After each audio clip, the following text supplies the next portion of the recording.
Hello, I'm Ling. I will introduce our memory sanitization work, GIANTSAN. Memory sanitization is a widely used runtime technique to protect the memory. For example, both the LLVM project and GCC provide memory safety for C and C++ with the address sanitizer. Location-based sanitization protects the memory with masking, which is properly set when data is allocated.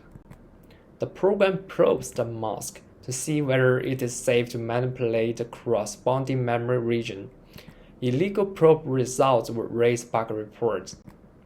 Traditional location-based sanitizers follows the one probe for one access policy. Each memory instruction needs to probe the mask. It is so slow to protect memory operations that involve multiple instructions. We propose the forward prediction technique for the mask. One single probe can predict the memory mask in the forward direction, then the predicted mask requires no further probes. The prediction reduces the number of probes to speed up the sanitization process.